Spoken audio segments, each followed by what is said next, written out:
afternoon. Can you hear me with my mask or should I remove it? Are you okay? It's better now?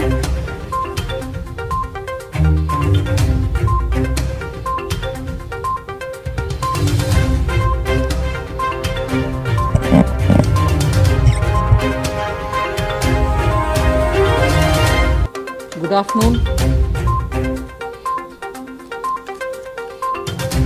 I'm sure all of you all have heard the Honorable Prime Minister speak last night to the nation. He laid out a vision, a comprehensive vision. And that vision was laid out after wide and deep consultation with several sections of our society.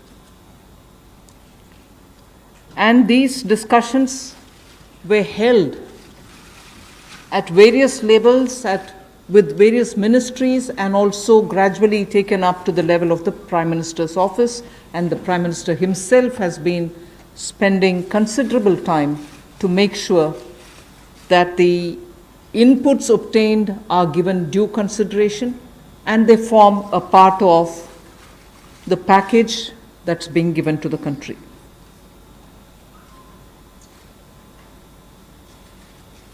Essentially, this is to spur growth and to build a very self-reliant India. And that's where this whole initiative is called as Atmanirbhar Bharat Abhiyan. And the word Atmanirbhar India is the one which you will be hearing me say quite often. I know, coming from South India, a lot of people wondered what it actually meant. So for their benefit, I'll just say what it means in the 4 languages, subject of course to perfectionist corrections. Suya Sarbu Bharadam in Tamil, Suya Adharita in Telugu, Suyam Asaritan in Malayalam, and Swayam Avalambita in Kannada. Subject to correction, it may not be the perfect translation, but something to take it closer to what it means. So Atmanirbhar Bharat is what we are talking about. And you heard the Prime Minister clearly say that this is going to be resting on 5 important pillars. 5 important pillars: the economy, infrastructure, technology-driven systems, demography, and demand. So if these are the 5 pillars on which we are trying to build Atmanirbhar Bharat, the focus obviously will be what can be defined as the factors of production in today's language. Factors of production, all of us know that we've been hearing it: land, labor, capital, and enterprise. Today, we recast it, say it the same way, but then essentially referring to the very same factors of production. But in this Atmanirbhar Bharat, our focus therefore would be on those factors of production which are land, labor, liquidity, and law. So essentially it addresses issues of ease of doing businesses, ease of doing compliance and regulations being due diligence observed, and so on. And in this, the intention is to build brands. Intention is also to take local brands, and build them to a global level. So there is a global value chain integration also as a part of this vision which the Prime Minister has put before us. Certainly when he says Atmanirbhar Bharat, it is not to look inwards and cut India to become an isolationist country. It certainly talks about a confident India which can rest on its strengths and also be able to contribute to the globe, the way in which the Prime Minister rightly pointed out.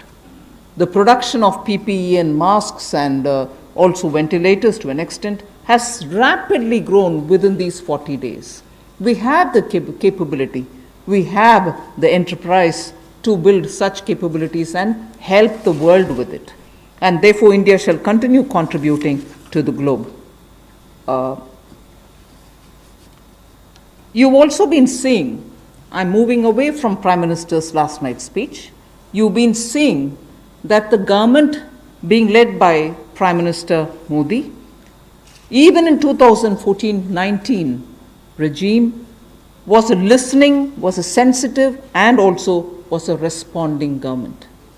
And that is why I list before you the various reform-driven steps which have been successfully taken. It's important for us to recall that now. Even as we talk about building a new India, building an India which is going to be Atmanirbhar.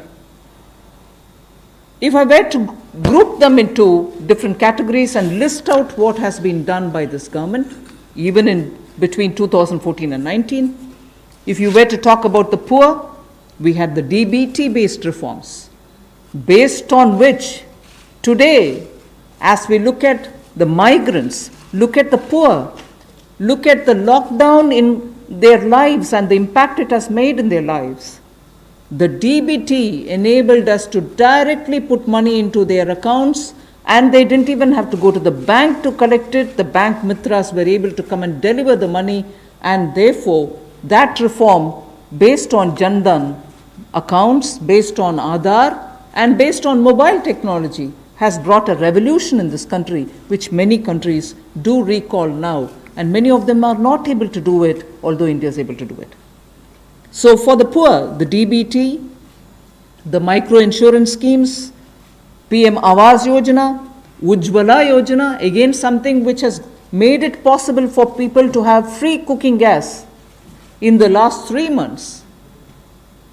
It wouldn't have been possible to reach out to the poor to have their cooking gas given unless the Ujjwala scheme was so successfully implemented.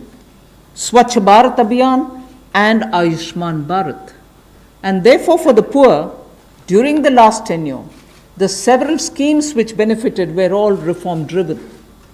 If I were to talk about agriculture in the same spirit, PM Fasal Bima Yojana, PM Kisan Yojana, which again has come off handy, that we were able to front load the money to the Kisan during this lockdown. Otherwise it wouldn't have been possible. Creating new fisheries department, Krishi Sinchai Yojana, were all aimed at bringing reform in agriculture. Similarly, talking of business and also trying to bring in better business environment. PSB cleanups happened, public sector banks cleanup, after a heavy load of phone banking resulting in NPAs. Public sector banks recapitalization, FDI liberalization, ease of doing business reforms, which were taken down to the third level of administration governance, IBC reforms, GST reforms, and today because of the GST reforms, you're able to see what impact lockdown is having on small and medium businesses. And finally, reforms in other areas, very quickly to recall. National Highway Authority, the TOT plans, the airport privatizations, power sector reforms, which resulted in India becoming a power surplus country from shortages always. 175 gigawatts of solar targets out of 86 gigawatt has already been achieved out of that number. And cleaning up of the coal mine sector. These are all things which I would want to recall here before we talk about what we are offering in the Atmanirbhar Bharat. This is the foundation. This is the credential with which the Prime Minister has always been on the side of reform, reform for better living in this country, ease of living in this country.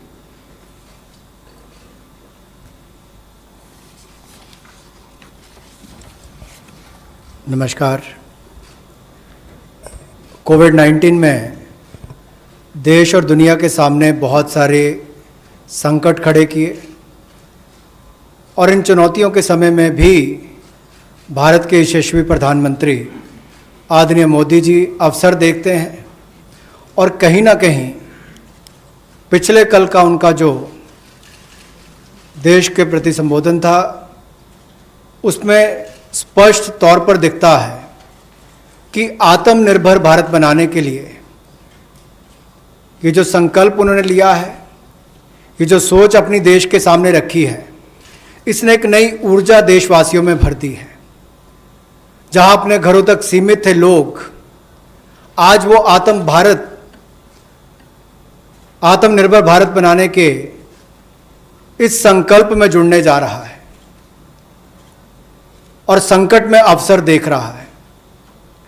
और शायद यही कारण है कि दुनिया के मुकाबले अगर भारत का देखा जाए तो इस लड़ाई में बहुत अच्छे कदम रहे। यहाँ तक कि दुनिया भर के देशों में दवाइयाँ तक पहुँचाने का भी संकट के समय में अगर किसी ने काम किया तो भारत की दवाइयों की कंपनियों ने किया, जिसमें भारत को बहुत प्रशंसा भी मिली है। यही नहीं, सबसे पहले कोविड-19 को चलते मोदी सरकार ने जो पहला कदम उठाया वो प्रधानमंत्री गरीब कल्याण योजना के रूप में लेकर आए कि देश के गरीब को भूखा ना रहना पड़े, उसको कोई दुख तकलीफ ना हो। और 1,70,000 करोड़ का ये पैकेज माननीय वित्त मंत्री जी ने आप सबके सामने रखा था।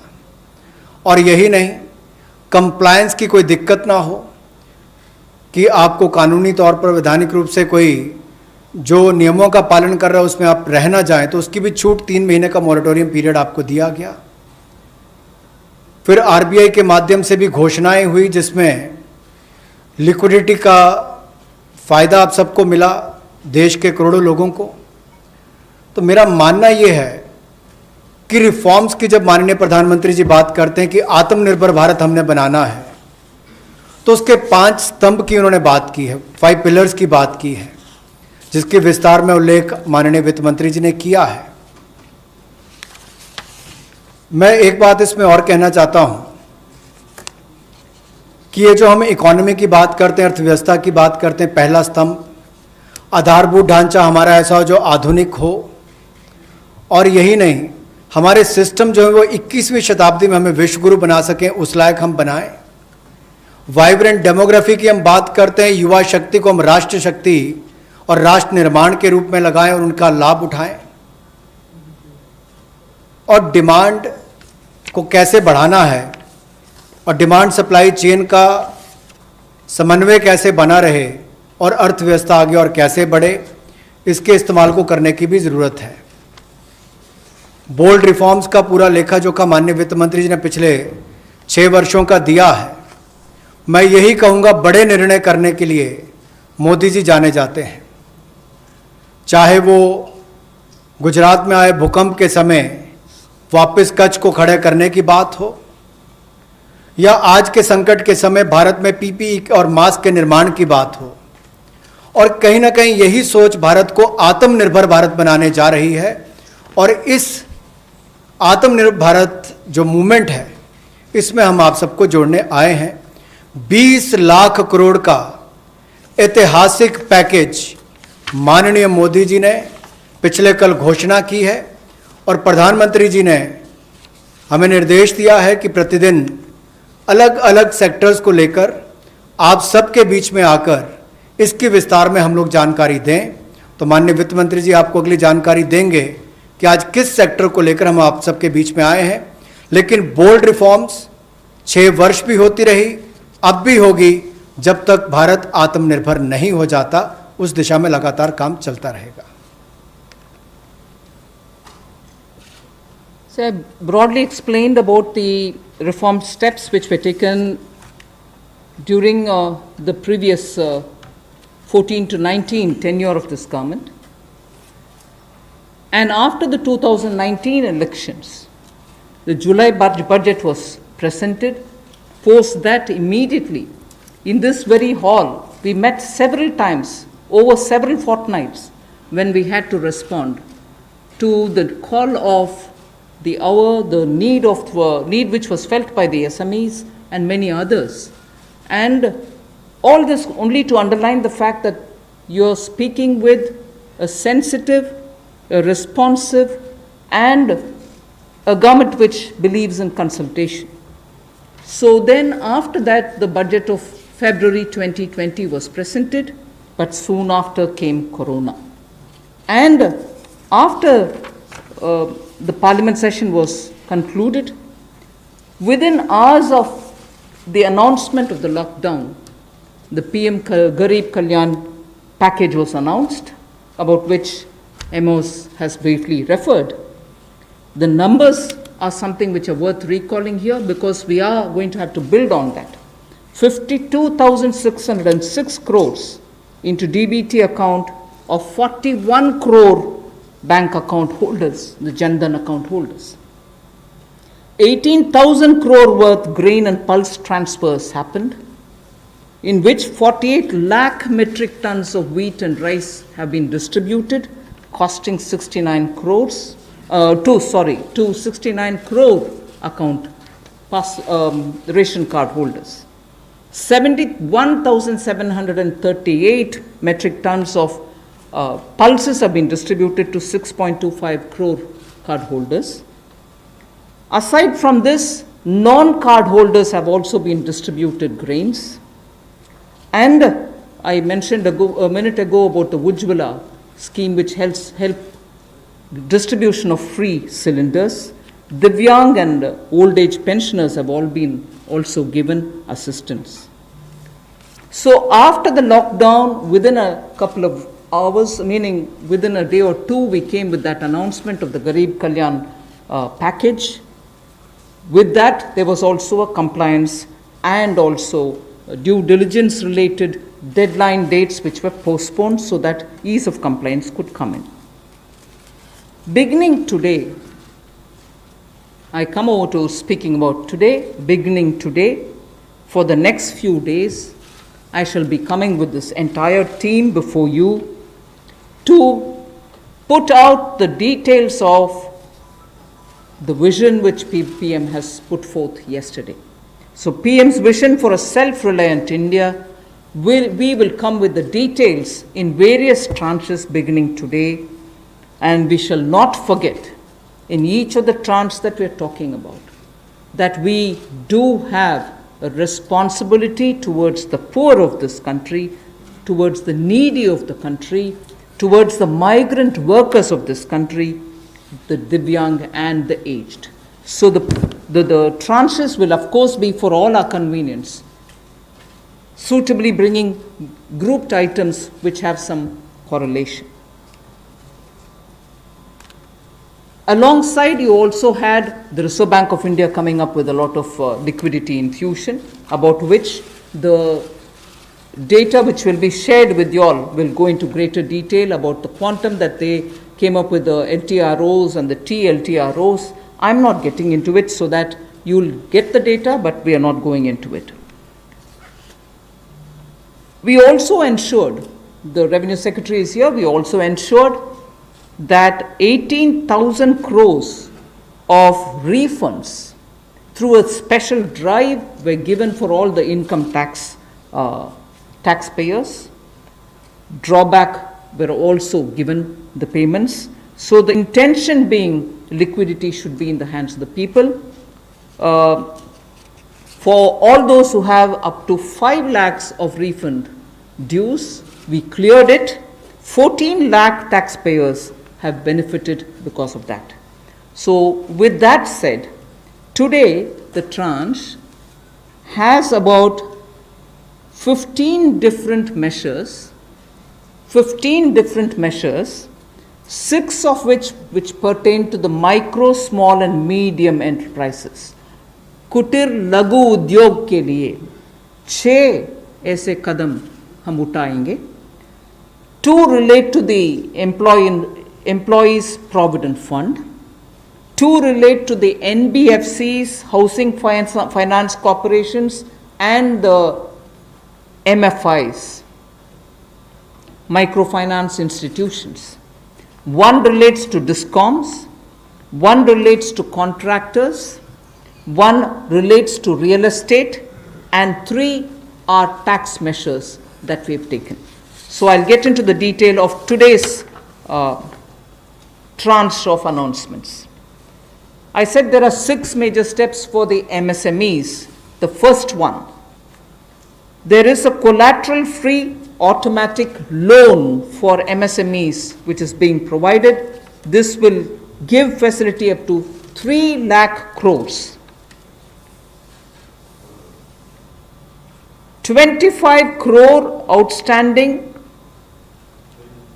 for those MSME units for whom 25 crore is the outstanding loan, or 100 crores whose turnover will benefit from this. These loans will have a 4-year tenure, and there will be a moratorium given for 12 months. These are going to be 100% credit guaranteed over as a cover given to banks and NBFCs on principal and interest. So this is going to be available till 31st October 2020. There are no guarantee fees, no fresh collaterals required. So I guess this will benefit 45 lakh units so that they can resume their business activity and also safeguard jobs.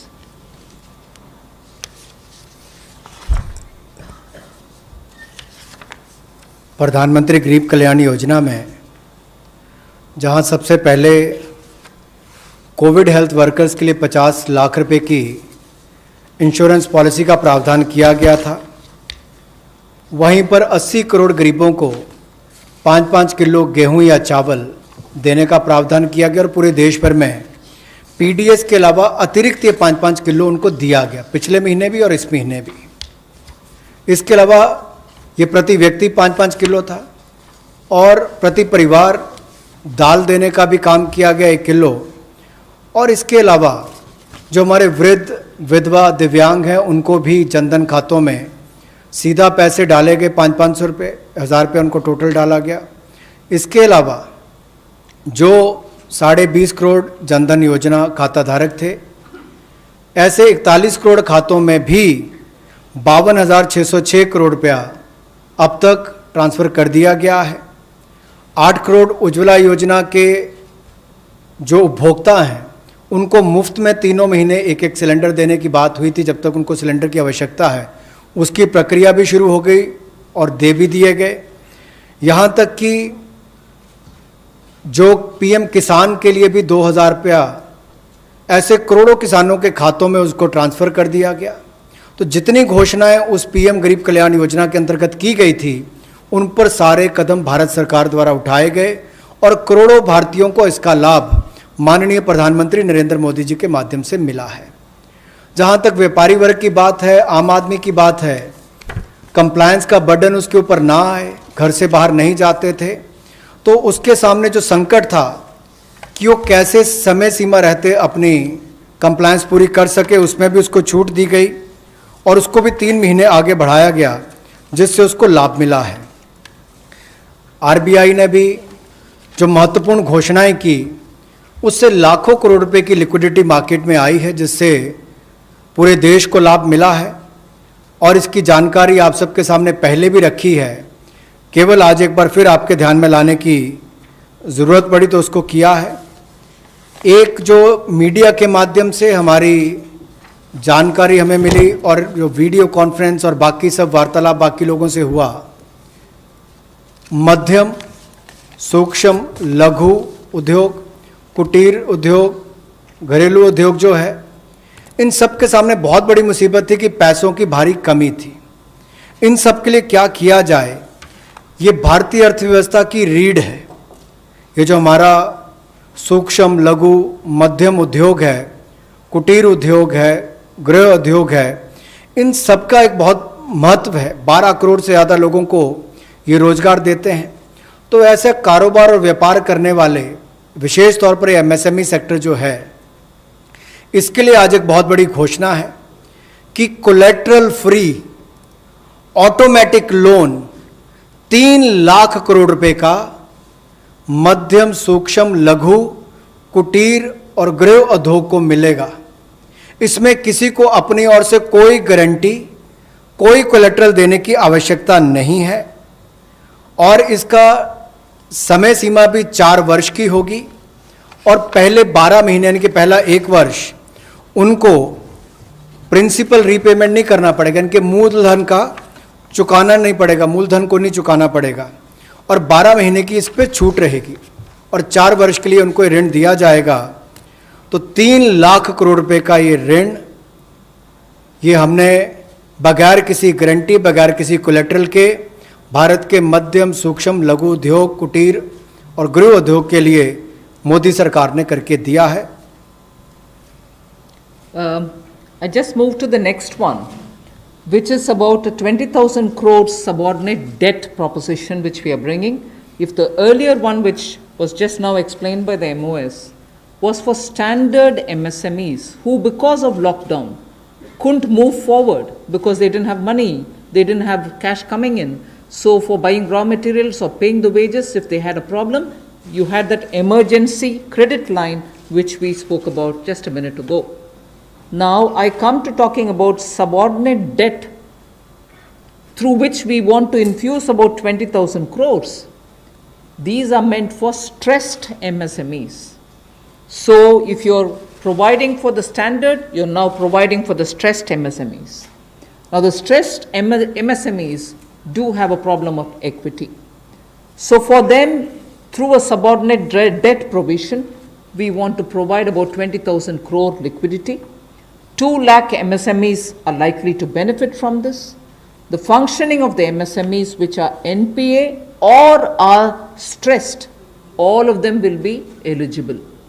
For this subordinate debt-based scheme, NPAs or stressed MSMEs will all be eligible for this. The government will be providing about a 4,000 crore as its contribution to the MSE, the Credit Guarantee Trust, and they will be then able to provide the partial credit guarantee support to the banks, as a result of which stressed and NPA MSMEs will immediately benefit. तनाव में जो सूक्ष्म लघु मध्यम उद्योग या कुटीर या गृह उद्योग हैं, उनकी इन परिस्थितियों को देखकर गौण कर्ज या अधीनस्थ ऋण के रूप में 20,000 करोड़ रुपए का प्रावधान इन स्ट्रेस्ड एमएसएमईज के लिए किया गया है, ताकि इनकी जो कमी आती थी उस कमी को दूर किया जा सके। और इसमें भी लगभग 2 लाख से ज़्यादा मध्यम लघु सूक्ष्म कुटीर उद्योग को लाभ मिलने वाला है और ये 20,000 करोड़ का गौण ऋण ये तनाव वाली एमएसएमईज को दिया जाएगा। The next of the MSME linked steps that we are taking, this is the third. There is a fund of fund being created for infusing about 50,000 crore as equity into the MSMEs. This will benefit those MSMEs who have the potential and who are viable. So we spoke about those who are standard, we spoke about those who are NPAs and stressed.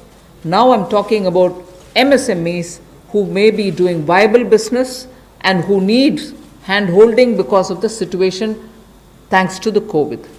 So this fund of fund with a corpus of 10,000 crores through mother fund and daughter fund framework will be able to provide the growth potential MSMEs greater support, and this we think will help MSMEs to expand their capacities, and this will also encourage them eventually to get listed in the markets which they can choose. जो मध्यम लघु सूक्ष्म उद्योग अच्छा कर रहे हैं, विस्तार करना चाहते हैं, आगे बढ़ना चाहते हैं, लेकिन उनके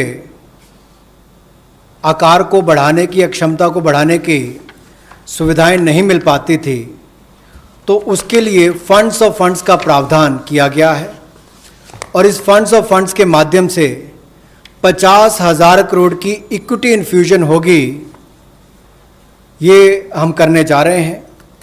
इससे इन सभी अच्छा काम करने वाले मध्यम लघु सूक्ष्म उद्योगों को अपना आकार और क्षमता बढ़ाने का अवसर मिलेगा। The next one is something which all of us have been waiting for a long time, about the definition of MSMEs. I'm sure you heard from several sources that this discussion has been going on. We have now come to a stage where we can happily announce that the definition being changed is being changed in favor of the MSMEs. Because there was always this fear in very successful MSMEs also, that if they outgrow the size of what is defined as an MSME, they'll lose the benefits that they get as an MSME itself. So outgrowing this definition meant outgrowing and going out of receiving benefits. Therefore, MSMEs preferred to remain within the definition rather than grow. Now what we are coming with is a change in the definition of MSME so that they need not worry about growing in size.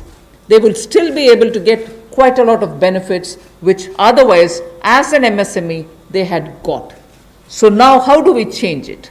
I told you why we are changing the definition. How are the changes being brought about? What exactly is the change which is coming in? The change is that investment limit which defined an MSME is being revised upwards. So you can be a slightly more larger invested company, but you're still going to be considered only as an MSME. And then I'll come to the amounts which is shown in the chart there. But the idea is, even with an increased investment, you'll still be defined only as an MSME. You shall not get out of the benefit which is given to you as an MSME. Second is, additional criteria to define an MSME is being brought in. And that criteria is based on turnover. So that is being brought in newly now. Earlier it was only investment size. Now investment size and or additional turnover size is being brought in. And earlier the distinction which prevailed between manufacturing unit, and therefore their definition was on slightly different account. Service units, their definition was on slightly different criteria. Now that differentiation between manufacturing and service MSME are being removed. Manufacturing MSME or service-based MSME shall all be defined similarly. And then, therefore, the chart that is there before you will tell you what was earlier and what is now. What was earlier defined with an investment of 25 lakh as micro unit will now have investment allowed till 1 crore. So they will still be called a micro unit even if the investment is up to 1 crore.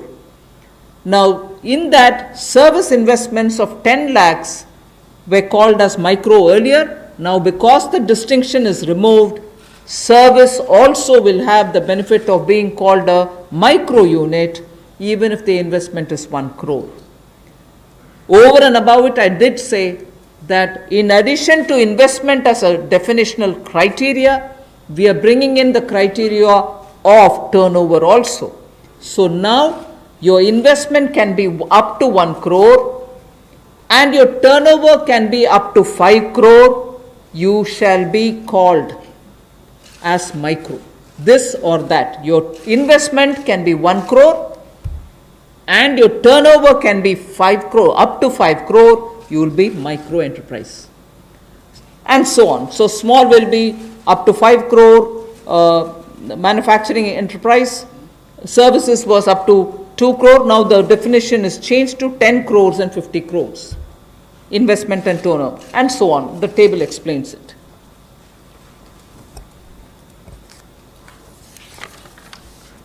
सूक्ष्म लघु मध्यम उद्योग में इसकी परिभाषा में कम दहलीज होने के कारण ये लगातार संकट रहता था कि अगर हम इससे बाहर जाएंगे तो हमें जो हमारे बेनिफिट्स मिलते हैं, लाभ मिलते हैं, उससे हाथ धोना पड़ेगा।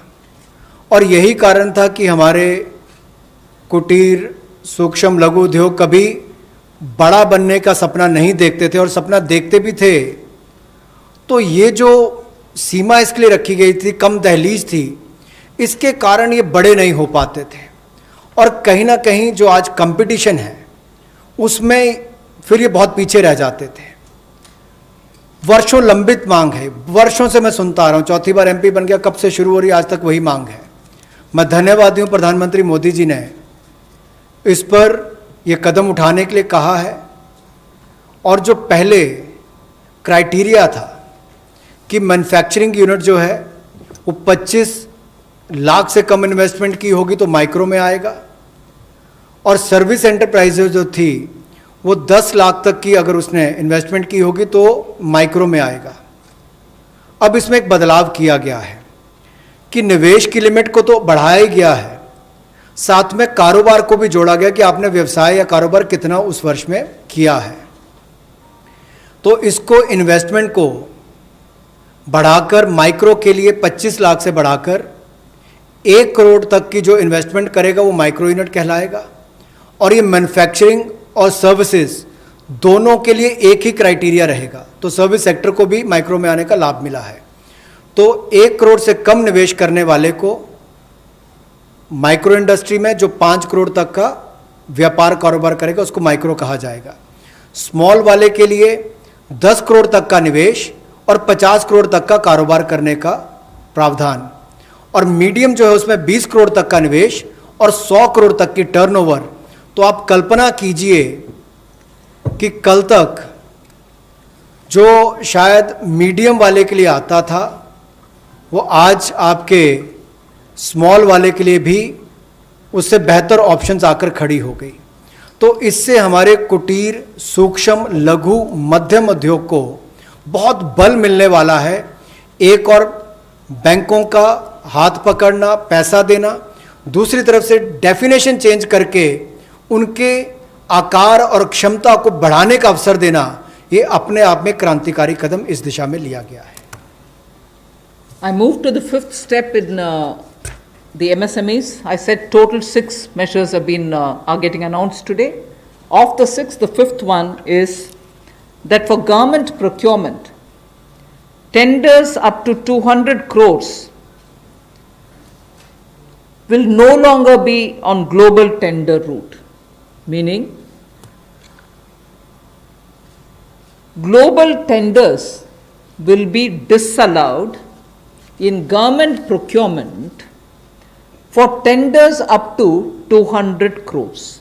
Why is this being done? Majority of the MSMEs in India were unable to supply those big mother units, as you may call, big, large companies, who they were serving all the while.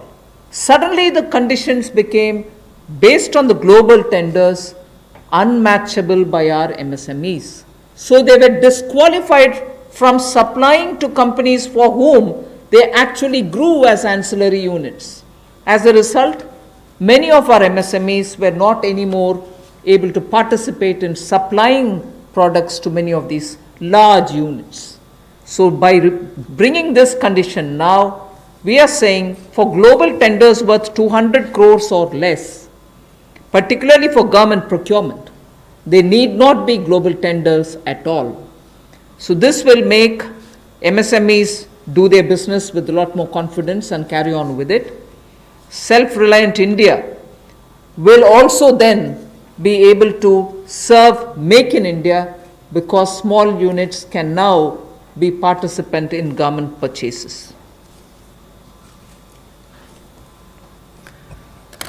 पिछली 2 slides में भी आपने देखा होगा कि कुटीर सूक्ष्म लघु मध्यम उद्योग के लिए जो बड़े कदम उठाए गए हैं, 3 लाख करोड़ के कोलेटरल फ्री और कोई नई गारंटी दिए बिना एक और से ऋण उपलब्ध करवाना, उसके अलावा जो बाकी कदम उठाए गए और उनकी परिभाषा बदलने का काम भी किया गया, तो ये कदम उससे एक और स्तर ऊपर है कि ये सब बदलने के बाद उनको कामकाज जब मिले तो कंपटीशन में कहीं ना कहीं अनफेयरनेस जो होती थी उसमें हमारे लोकल उद्योग वो पीछे रह जाते थे।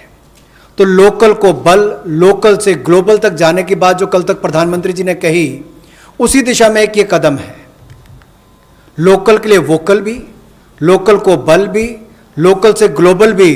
तो ये इसीलिए ग्लोबल टेंडर्स जो हैं ये 200 करोड़ तक से कम वाले जो हैं, इसमें यानी कि 200 करोड़ से कम वाले में ग्लोबल टेंडर्स नहीं होंगे। इसमें हमारे सूक्ष्म लघु मध्यम उद्योग को लाभ मिलेगा और कहीं ना कहीं आत्मनिर्भर भारत की जो हम बात करते हैं उस दिशा में कदम ये भी उठाया गया है। The sixth step towards MSMEs is post-COVID trade fairs, exhibitions are going to be very difficult. So we shall ensure that e-market linkage is provided across the board for all these MSMEs so that they're able to find their market easily in the absence of being able to participate in trade fairs which cannot be held in this environment. Also, very importantly, Government of India and also CPSEs, where there are receivables by MSMEs, we now announce that within the next 45 days, all their receivables will be cleared. The CPSEs and Government of India will honor every MSME receivable within the next 45 days. इसी तरह से एक बार फिर कुटीर, सूक्ष्म, लघु, मध्यम उद्योग के लिए ये जो चुनौतियां कोविड-19 के समय शुरू हुई कि घरों तक सीमित होना पड़ा और आप कहीं जाकर सामान बेचने में दुविधा आती थी, तो ई मार्केट लिंकेज करने की बात की, क्योंकि ई कॉमर्स का आजकल ज़माना भी आया है, वो भी होगा। और इसके अलावा व्यापार मेलों में कैसे वो इन्वॉल्व हो सके, उनका शामिल होना हो, प्रदर्शनियों में उनकी पार्टिसिपेशन हो सके, इसके लिए कदम उठाए जाएंगे। और जो हमारे सार्वजनिक केंद्र उपक्रम है उसमें जो अगर उनके कोई पेंडिंग पेमेंट्स है, सरकारी है या PSUs में है, उनको भी अगले 45 दिनों में बल देकर वापस उनकी पेमेंट हो, ऐसा प्रयास किया जाएगा ताकि जल्द से जल्द उनकी पेमेंट हो, ताकि उनको राहत मिल सके। I now move to talking about EPF. You were aware during the Pradhan Mantri Garib Kalyan package, some measures were extended for the EPF. In that, we had said units which have 100 workers, 90% of whom are earning less than 15,000 rupees, will be able to draw from their EPF from the funds because they needed money in their hands. We have now, and for the 3 months, the payment of EPF also was given relaxation. What I would now like to say before you is liquidity relief is being given for all EPF establishments. In this, 12% which is paid by the employer and 12% by the employee contribution.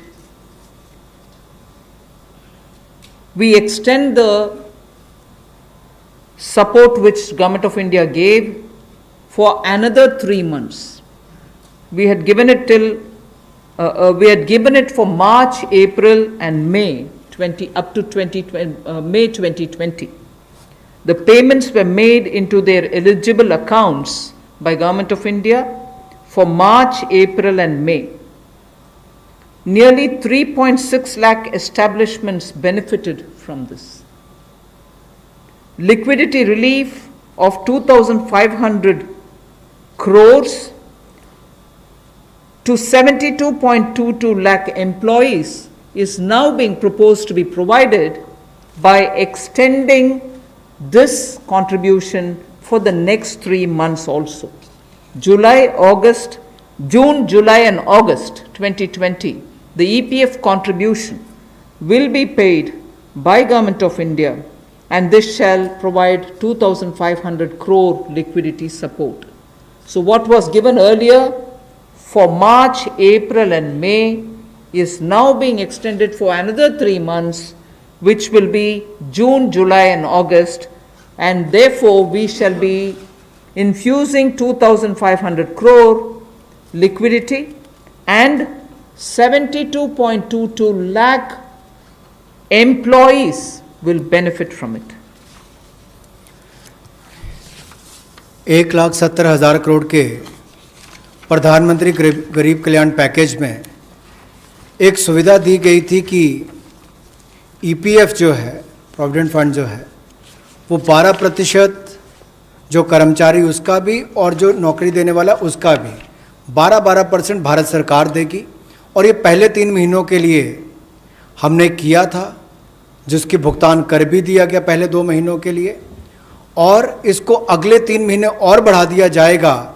इसका प्रावधान भी जून, जुलाई और अगस्त के लिए कर दिया गया है।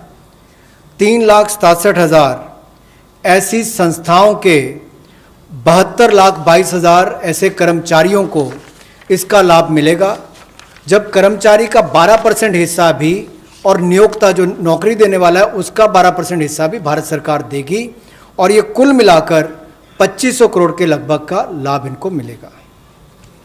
The next on EPF again, in order to provide more take-home salary for the employees and also to give relief to employers in the payment of PF for those which have not been covered under the earlier description, which is if you have 100 employees, 90% of whom are drawing less than 15,000, we announced a scheme earlier, which I am extending for another 3 months. That's what was announced a minute ago. The second one in EPF now is the statutory PF contribution for those who are not covered in the earlier one is being reduced from 12% to 10%. So for the next 3 months, employers need to pay only 10% and not 12% so that they will have some more money in their hands. However, for the central public sector enterprises and for state PSUs, we will continue to pay 12%. So this reduction is not for the government. However, government employees government employer still pays 12%. But employees in these public sector undertakings will be given the advantage of paying only 10%. So a liquidity relief of 6,750 crores for both the employee and employer will be available for the next 3 months.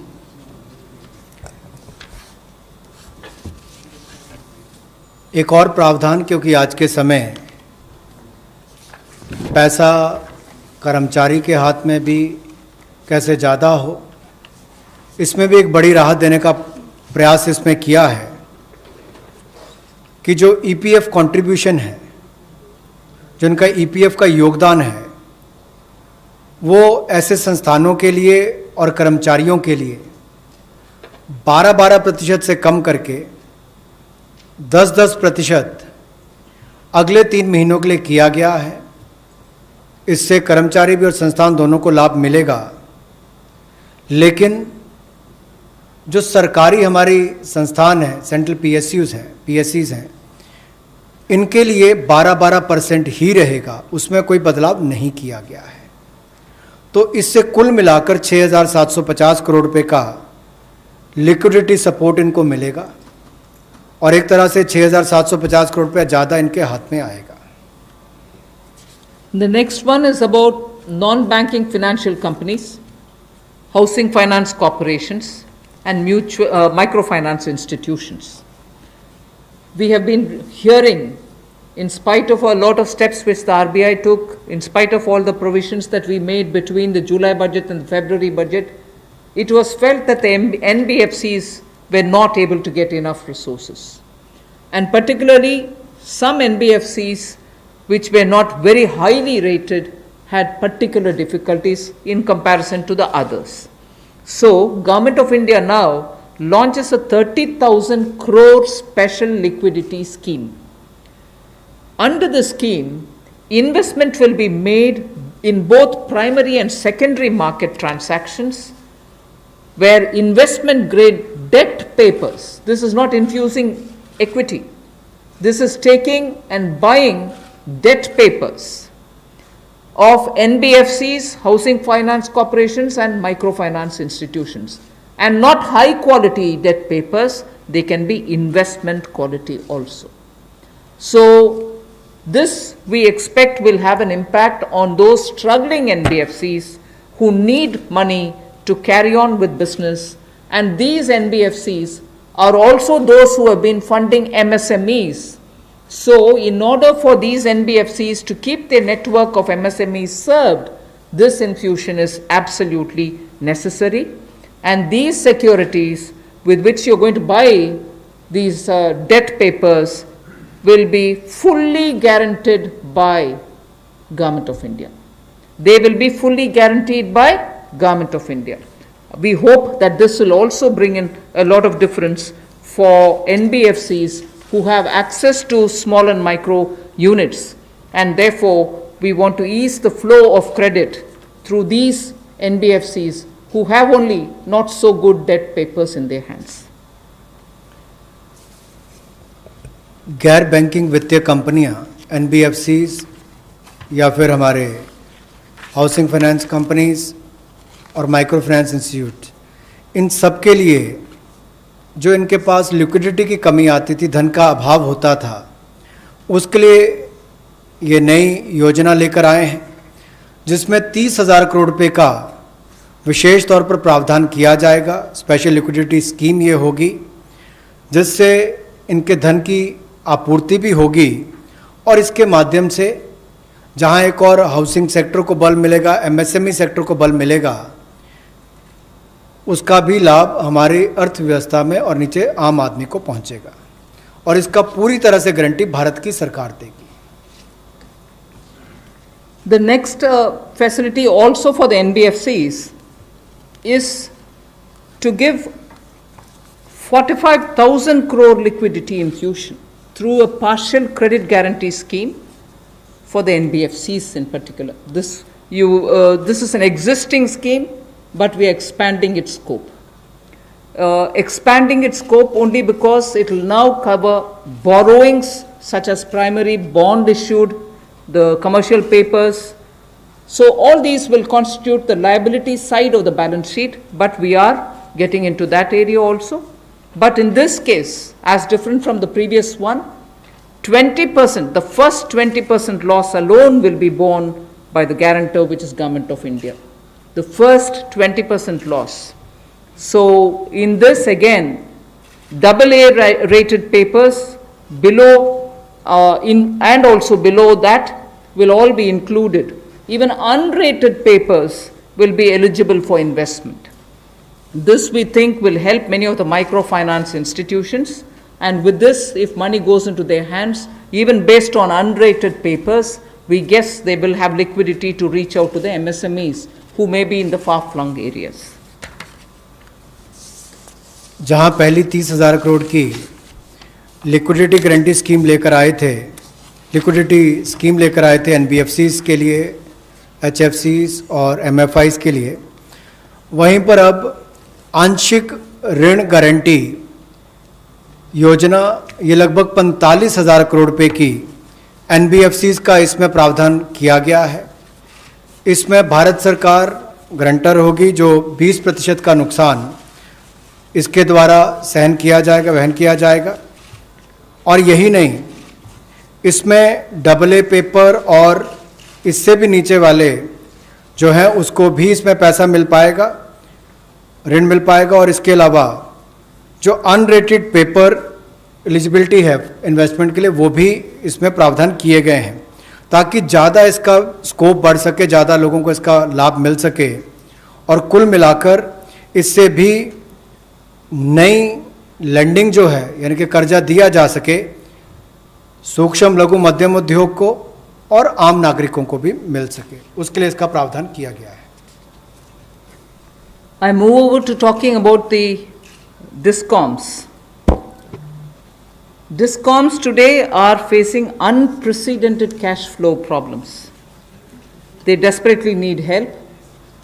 Otherwise, they are unable to pay the power generating companies. You know, all the states, DISCOMs are in serious crisis. So in order to help them, there is a emergency liquidity injection, which is happening to the extent of 90,000 crores. Now the Power Finance Corporation, REC, the Rural Electrification Corporations, both of them put together will infuse liquidity of 90,000 crores to all the DISCOMs against all the receivables that they have. They're sitting there without getting paid. In turn, they are not able to pay the GENCOs. In turn, the GENCOs are wondering where they will have more money to pay for producing electricity. And at a time when we are talking about Atmanirbhar Bharat, at a time when we are also rightly claiming the credit for having made India a surplus power generating country, we've reached a stage where DISCOMs don't have money because they're sitting with receivables. So we are now making a provision, a one-time provision for PFCs and RECs to infuse that money into the DISCOMs against their receivables, and who in turn, this will be done with the state issuing guarantees. The guarantee, the amount which is being infused on guarantees being given by states. Now, obviously, having received that infusion of money, the DISCOMs will pay the GENCOs. GENCOs in turn will clear their dues and keep the cycle moving. Now, what does this do to the customer? The customer, we want the benefit to be passed on to the customer. We are in fact telling the central public sector generation companies that they shall give rebate to those DISCOMs which shall pass these benefits to the final customer. So we are making it clear to the central public sector generation companies that on receiving the money from the DISCOMs, they should be able to pass it on again back to the consumers. So this is a one-time infusion of liquidity for cash desperate DISCOMs.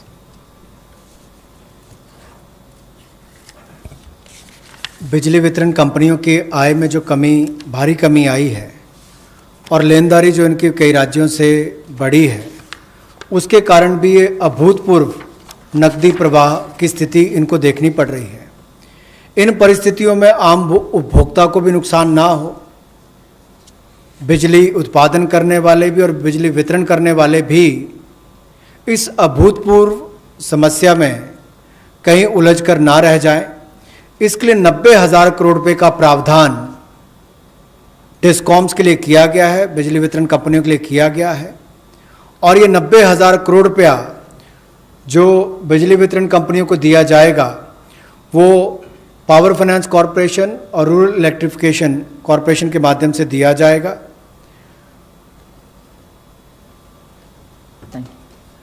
I move over to the next, which deals with contractors. All Government of India agencies, such as the railways, road transport, highways, CPW, etc., will now give 6 months extension without any cost to the contractors, so that extension should cover construction work or goods and services contracts that they have with central government agencies.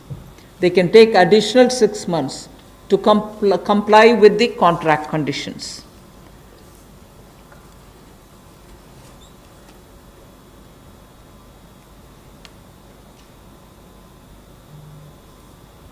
I didn't get it. Okay. Up to 6 months. So the extension is up to 6 months is what I'm being told. Okay. Covers construction. This shall cover construction work or cover even goods and services contracts. It will also cover completion of works and intermediate milestones that they may have.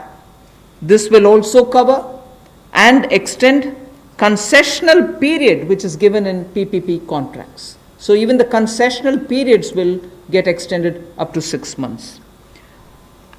And in order to facilitate greater liquidity which they can obtain, government agencies will partially release bank guarantees to the extent of the partially completed contracts. So if a particular contract is completed to some extent and not fully, to that some extent, the partial bank guarantee will also be released so that their cash flow will improve.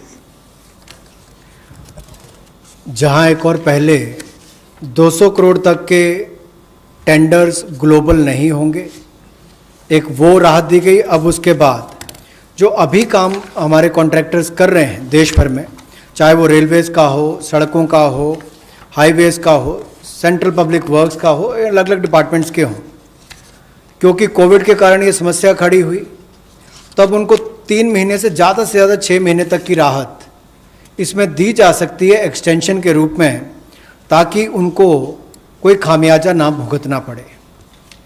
और जो obligations थी उनकी, उसके कारण दिक्कत आ सकती थी, इसलिए प्रावधान किया गया है ताकि मुकदमेबाजी या बाकी सब ना हो और मानसिक रूप से भी ठीक रहे और अच्छा काम करके समय पर पूरा कर सकें। तो 6 महीने तक की इनको राहत दी गई। और यही नहीं, जो पीपीपी कॉन्ट्रैक्ट्स है उसमें भी जो कंसेशन पीरियड है उसमें भी ये राहत 6 महीने तक की दी जा सकती है, पर मैक्सिमम जो है 6 महीने तक हो सकता है।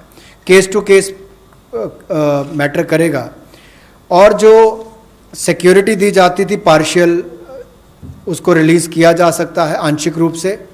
मान लीजिए मैं कोई ठेका लिया है, 70% किसी ने काम किया और उसके एवज में उसकी आंशिक रूप से वो बैंक गारंटी को वापस किया जा सकता है, ताकि उसके पास और लिक्विडिटी और काम करने के लिए आ सके। एक बहुत बड़ी राहत इस तरह से कॉन्ट्रैक्टर्स को भी देश भर में देने का एक प्रावधान किया है। 80% की होगा तो उसके अनुसार, 60% की होगा तो उसके अनुसार, लेकिन कुल मिलाकर उसके पास पैसा ज़्यादा आए ताकि वो काम काज में उसको कहीं दिक्कत ना आए। I've come to the last two of today's announcements. One relate to the real estate, which is what I'm doing now. The next has direct taxation related reliefs, which has 3 different aspects. So the last two, one is on the real estate and the next is on the taxation. In the real estate matter, the Urban Development Ministry shall issue advisory to the states and the union territories so that the regulatory authorities are given clear picture that they can treat the COVID-19 period as an event where you can invoke the force measure. In other words, they can treat it as an act of God, and to that extent be flexible about the execution of the contract signed. This will also mean that with the necessary changes, they will have to issue fresh project registration certificates. They can extend the registration and the completion dates. Suo motu, they can do it by 6 months for all registered projects, expiring on or before 25th March 2020. So using the force measure clause, they can suo motu extend the registration and completion date by 6 months if the project was registered on or after 25th March 2020. So there need not be individual applications separately for it. They can suo motu do it. They can also issue fresh project registration certificates automatically with revised timelines. So this way, people who had entered into a contract and got fixed because of the coronavirus will not suffer. These measures, we think, will de-stress developers, and real estate industry, which is already in difficulty, will benefit with the new timelines. कोविड-19 का प्रभाव हमारे real estate projects पर भी पड़ा होगा,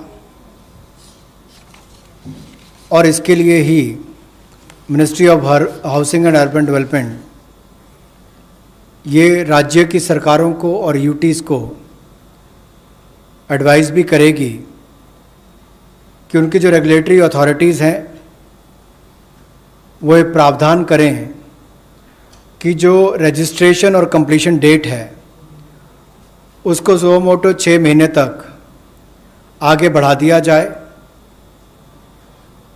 और इसकी जो 25 मार्च तक जो एक्सपायरी डेट थी, यानी कि उसको 6 महीने तक आगे बढ़ा दिया जाए और इसमें कोई इंडिविजुअल एप्लीकेशंस मंगवाने की आवश्यकता नहीं है। जो 25 मार्च तक थी उसको वैसे ही 6 महीने तक का आगे विस्तार कर दिया जाए, उसको आगे अवधि को आगे बढ़ा दिया जाए। रेगुलेटरी अथॉरिटीज़ को भी यही अनुरोध किया गया है और इसमें ministry of housing and urban affairs के माध्यम से जाएगा कि 3 महीने तक पीरियड उसको भी आगे बढ़ा दिया जाए और जो फ्रेश प्रोजेक्ट रजिस्ट्रेशन सर्टिफिकेट्स हैं वो भी रिवाइज टाइमलाइंस के साथ दे दिए जाएं। तो इसी तरह से रेरा के अंतर्गत जो टाइमलाइंस है उसको आगे बढ़ाने की जो बात कही गई है इसमें विस्तार में कही गई। I move over to talking about the tax related proposals, which is my last. You're fairly familiar with the TDS and the TCS tax deductions which happen. We have now from, let us say, tomorrow till 31st March 2021, reduced the TDS rates and the TCS rates by 25% of the existing rate. So if the existing rate is 100, it will be reduced by 25%. This shall apply to all payments, if they are payment for contracts or professional fees or interest or rent or dividend or commission or brokerage. All of these will be eligible for this 25% rate reduction.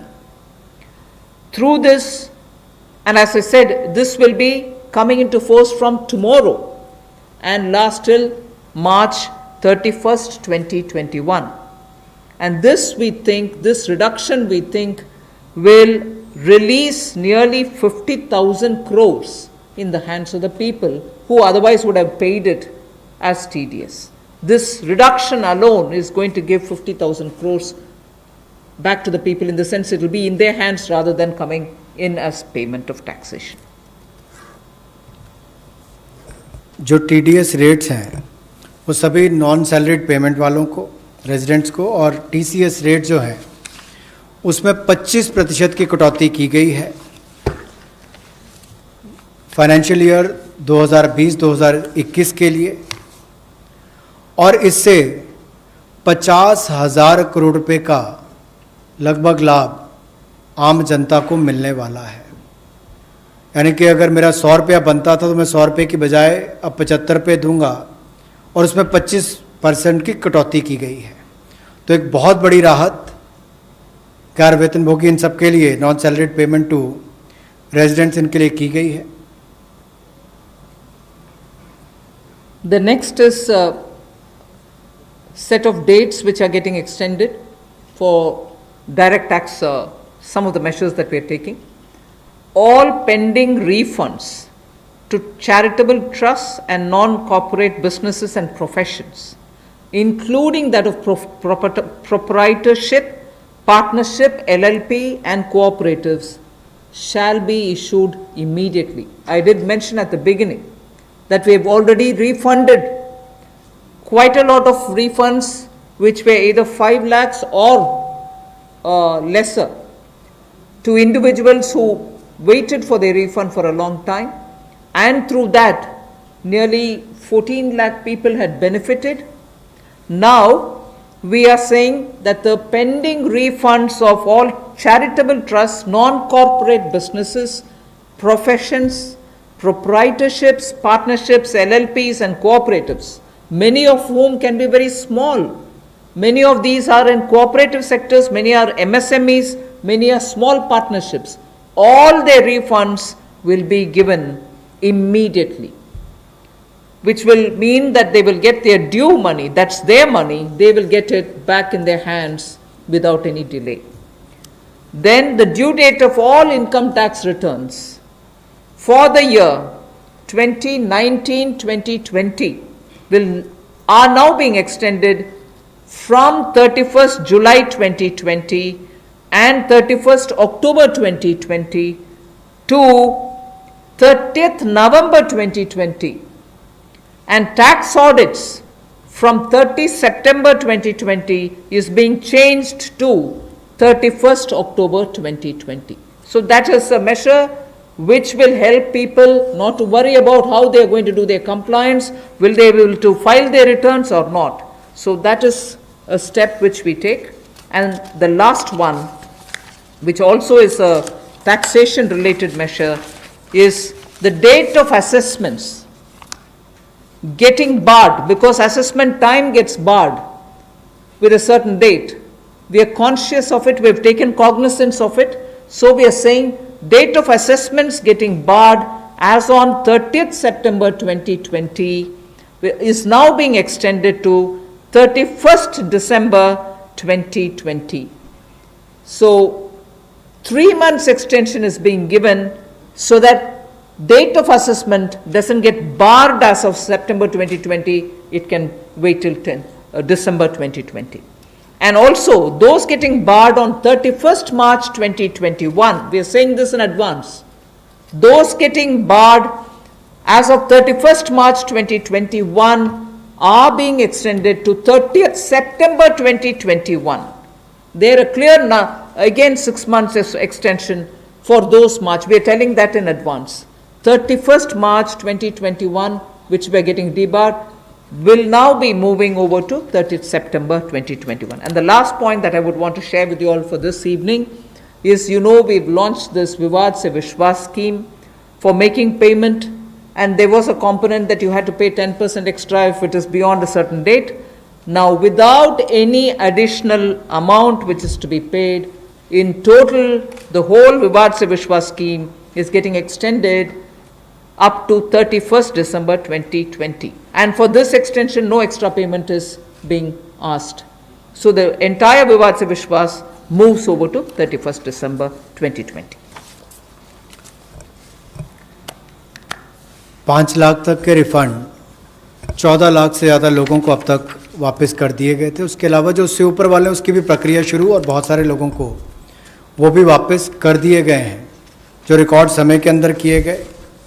अब इसके अलावा जो pending refunds हैं, चाहे वो charitable संस्थाओं के हों, ट्रस्ट के हों, या नॉन कॉरपोरेट बिजनेस या प्रोफेशंस के हों, यानी कि प्रोप्राइटरशिप, पार्टनरशिप, एलएलपी, कोऑपरेटिव्स, इनको भी जल्द ही इनके रिफंड्स इशू कर दिए जाएंगे ताकि पैसे की कमी कहीं पर ना आए। इनकम टैक्स की रिटर्न के लिए जो ड्यू डेट थी वित्तीय वर्ष 2019-20 के लिए, उसको 31 जुलाई 2020 और 31 अक्टूबर 2020 से बढ़ाकर 30 नवंबर 2020 कर दिया जाएगा, और टैक्स ऑडिट को भी 30 सितंबर 2020 से बढ़ाकर 31 अक्टूबर 2020 कर दिया जाएगा। जहाँ तक डेट ऑफ असेसमेंट की बात है, ये भी वर्जित हो रही थी 30 सितंबर 2020 को, इसको भी एक्सटेंड कर दिया जाएगा 31 दिसंबर 2020 तक, और जो वर्जित हो रही थी 31 मार्च 2021 को, इसको 30 सितंबर 2021 तक बढ़ा दिया जाएगा। मैं एक बार फिर कह देता हूँ, जो डेट ऑफ असेसमेंट्स जो बार हो रही थी 30 सितंबर 2020 को, उसको 31 दिसंबर 2020 तक बढ़ा दिया गया है, और जो बार हो रही थी 31 मार्च 2021 को, उसको 30 सितंबर 2021 तक बढ़ा दिया गया है। विवाद से विश्वास स्कीम बजट के समय भी हम लाए थे, लेकिन इन अभूतपूर्व परिस्थितियों के चलते इसको भी, जिनको पेमेंट करनी है, कोई अतिरिक्त पेमेंट ना किए बिना, एडिशनल अमाउंट दिए बिना, इसको 31 दिसंबर 2020 तक एक्सटेंड कर दिया गया है, ताकि आप 2020 31 दिसंबर तक पेमेंट कर सकते हैं। उसमें आपको कोई अतिरिक्त पेमेंट नहीं करनी पड़ेगी। मैं धन्यवाद करना चाहूँगा फाइनेंस मिनिस्टर का, MOS फाइनेंस का, for detailed briefing to all of us on these particular subjects. Madam, with your permission, 2 questions we are going to take online and 4 questions we can take from the hall here. So first I take the question online. How does the government plan to finance rupees 20 lakh crore stimulus? Maybe this is a question I should answer after I finish all my announcements on the various tranches. But government has also given a slightly altered schedule, the borrowing schedule. So that is one of the ways, that is, I repeat, that is one of the ways in which we are also expecting to finance. But the other details about how exactly are we going to get financing this will be probably more appropriately answered Towards after that. we finish announcing all the tranches. Okay. Number 14. मेरा सवाल यही है कि borings को लेकर के पहला सवाल था, इस पे थोड़ा सा अगर आप और बताना चाहें कि इतने बड़े पैकेज के लिए सरकार फिलहाल बोरिंग को लेकर के क्या योजना है, आने वाले वक्त में किस तरीके का और प्रावधान करने की योजना है, और दूसरा ये कि जो बैंक गारंटी, जो लगातार बैंक पिछले 2-3 महीने में ये इस बात को लेकर के चिंतित थे कि कुछ सेक्टर्स पर लोन देने के लिए वो ज़्यादा पॉजिटिव नज़र नहीं आ रहे थे और बैंक गारंटी, सरकार से गारंटी को लेकर के वो लगातार अपील कर रहे थे। ऐसे में आपको लगता है कि इस बड़े पैकेज के बाद में बैंक की तरफ से लोन देने की शुरुआत हो पाएगी और लिक्विडिटी फ्लो की जो कोशिश है उसको कामयाबी मिलेगी? मैं आपके सेकंड क्वेश्चन को जवाब दे देती हूँ, बट फर्स्ट क्वेश्चन अब शायद दोबारा बोलना पड़ेगा, मैं ध्यान से शायद सुने नहीं।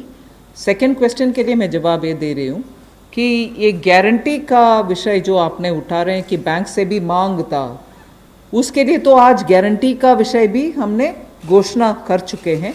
सो उसके कारण हम ये मानते हैं कि बैंक्स में थोड़ा और तैयारी होगी, मगर वैसे भी पिछले एक सप्ताह से बैंक सेक्रेटरी इधर देवशीष पांडा जी हैं, लगातार कितने बैंक से क्रेडिट जा रही है, किन को जा रही है, एमएसएमई की जा रही है, रिटेल सेक्टर को जा रहे हैं, ये विषय हम फिनांस मिनिस्ट्री के हैंडल से और पीआईबी के द्वारा भी जानकारी देते आ रहे हैं। इसमें हम स्पष्टता से ये समझें कि बैंक्स लोन देने से संकोच नहीं कर रहे हैं। सैंक्शन किए हुए लोन्स हैं जिसमें बैंक का ये कहना है कि सैंक्शन करने के बाद भी कस्टमर आकर के लॉकडाउन खत्म होने के बाद हम आकर लेंगे, प्लीज तब तक आप पैसा रिलीज ना करें। ऐसे रिक्वेस्ट कस्टमर रख रहे हैं बैंक के सामने। मैं ये नहीं कह रही हूँ सभी कस्टमर्स ऐसे बोल रहे हैं, मगर ज़्यादातर कस्टमर्स ये बोलने की वजह से सैंक्शनड लोन का विवरण हम दे रहे हैं हर 2 दिन के एक बार, फिर भी वो अमाउंट रिलीज क्यों नहीं होता। और ये भी प्रश्न उठते हैं कि क्यों बैंक्स रिवर्स रिपो में, रिजर्व बैंक में लगातार पैसा डाल करके आ रहे। कारण यही है कि सैंक्शन करने के बाद भी क्लाइंट्स उनके अपने चॉइस पर कह रहे हैं कि लॉकडाउन निकालने के बाद, हटने के बाद हम पैसा रिलीज करवाएंगे आपसे। सो ये भी है विषय, हम इसका पूरे हर पहलू अंडरस्टैंड करने का आवश्यकता है। Your first question, that's all right, That's covered. Number 12. I'm Sapna here. Very good afternoon.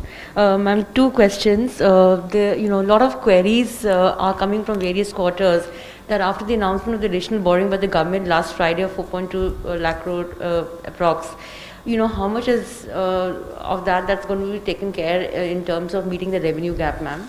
And the stimulus which you've just mentioned. And ma'am, in today's announcements, would you be able to give us any indication as to what would be the cash outgo by the government? I think your first question is largely addressed already about where are we going to get the money from, and is the debt market going to be able to receive the announcement that's been made by the government last Friday. Yes, you're seeing how the market is responding, and that's no secret. It's not something anyone can hide. It's public domain information. I have broadly indicated the amounts. But in any case, end of the all the announcements, 4 or 5 announcements, you'll get to know. And in any case, the Honorable Prime Minister has clearly said what is the total size of the stimulus package. Ma'am, related question online hai. Does the package announced by the Prime Minister yesterday is standalone one, or it is inclusive of earlier package of 1.7 lakh crore, and the other security item, 65 lakh crore liquidity measures announced by the RBI. Does this all include? You, as I said, whoever has asked that question online can wait till all the announcements are made. Here. Number 9. Ma'am Monika ji business. Ma'am MSME sector में पहले से ही बहुत ज़्यादा liquidity crunch था और UK Sinha committee ने ये सारी रिकमेंडेशंस पहले से ही दे दी थी, तो इतना समय क्यों लग गया? क्या हम लॉकडाउन का इंतज़ार कर रहे थे? और दूसरा ये कि अप्रैल के जीएसटी नंबर्स अभी तक नहीं आए हैं, तो एमएसएमई सेक्टर से काफ़ी कंप्लेंट्स आ रही हैं और वो काफ़ी रिक्वेस्ट कर रहे हैं कि एक जीएसटी एमनेस्टी स्कीम उनके लिए आ जाए, तो क्या हम उसकी आशा कर सकते हैं? एमएसएमई के लिए अभी इतने सारे घोषणा, पता नहीं मुझे क्यों आप उसको लॉकडाउन के लिए हम इंतज़ार के, कौन इंतज़ार करते हैं जी लॉकडाउन के लिए? आप क्षमा कीजिए, मुझे कैसे उसका जवाब देना है पता नहीं चल रही है। मगर एमएसएमई के लिए हम धीरे धीरे जुलाई बजट में भी घोषणा किए, उसके बाद पार्शियल गारंटी का अनाउंसमेंट भी हुआ, फरवरी के बजट में भी एमएसएमई के लिए बहुत सारे कदम हमने उठाए, और अभी कॉम्प्रिहेंसिवली स्ट्रेस्ड हो, एनपीए हो, सस्टेनेबल और वायबल यूनिट्स हो, उन सब के लिए अलग अलग हिस्से पर एमएसएमई के लिए स्टेप्स उठा रहे हैं। और जीएसटी रेवेन्यू के ऊपर रेवेन्यू सेक्रेटरी को मैं बोलूँगी कि प्लीज़। Number 13. आपने जो सवाल पूछा कि जीएसटी का जो अप्रैल महीने का फिगर अभी तक डिक्लेयर नहीं किया है, आपको मालूम है कि जीएसटी के जो रिटर्न्स फाइलिंग के डेट्स है वो सब एक्सटेंड हो गए हैं। एक बार जब अगर एक्सटेंड कर दिया जाए कि हमने बहुत सारे रिटर्न्स कहा है कि जून तक भरना है, या जो 5 करोड़ से ज़्यादा के जो लोग हैं उनको भी हमने टाइम दिया है, तो एक्सटेंशन देने के बाद अब जो ये जो फिगर्स है इसके बारे में स्पष्ट स्थिति जो है सो हमें 30 जून तक ही मिल पाएगा हमें।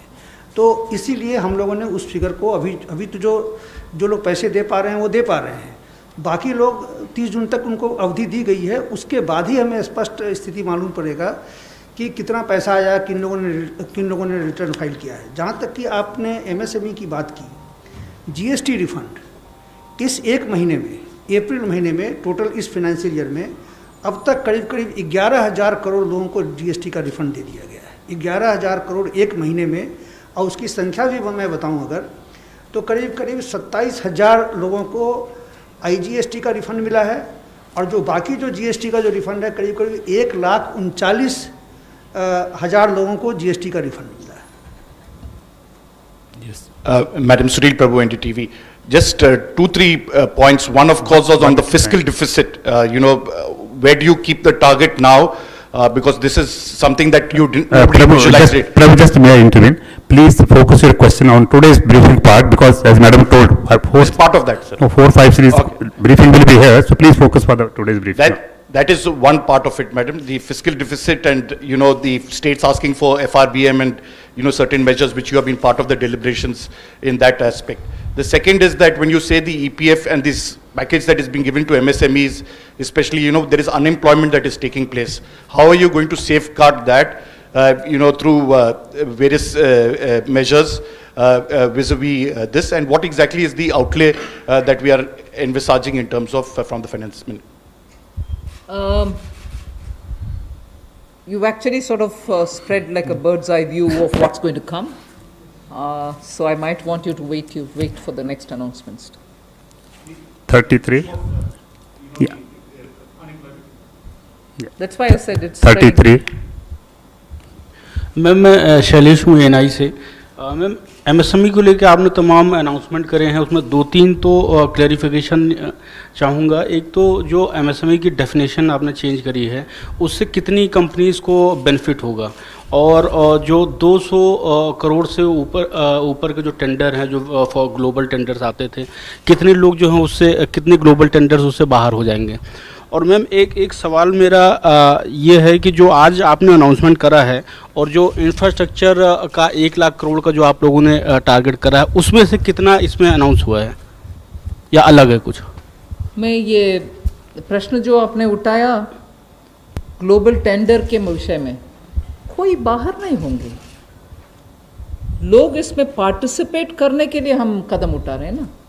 अगर ग्लोबल टेंडर का आवश्यकता नहीं है, जिसके वजह से स्मॉल एंड मीडियम इंडस्ट्रीज उसमें भाग लेना मुश्किल समझ रहे हैं, हम उस रिक्वायरमेंट को ही हटा दिया कि ग्लोबल टेंडर कॉल फॉर ना करें, जिससे 200 करोड़ से कम वाले गवर्नमेंट प्रोक्योरमेंट में एमएसएमई भाग लें। एक्सक्लूशन नहीं है, इंक्लूशन होगा।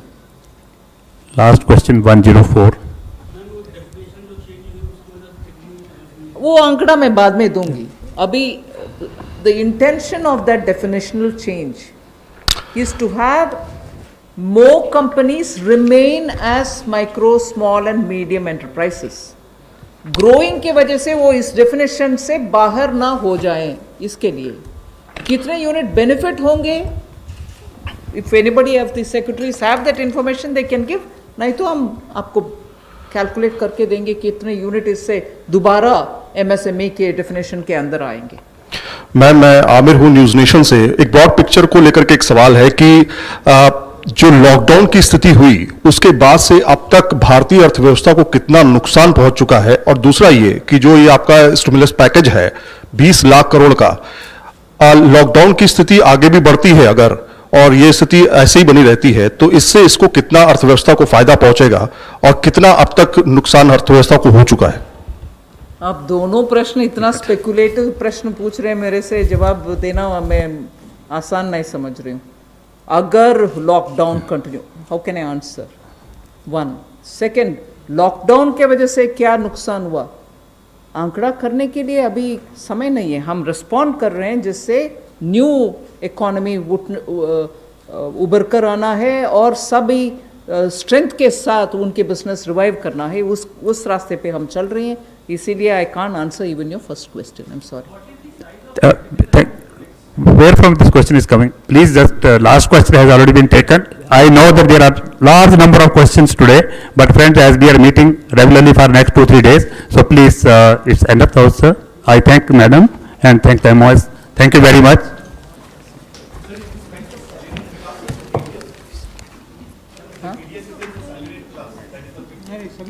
No, everybody non regular salary वाले भी, non regular salary वाले भी। It's not.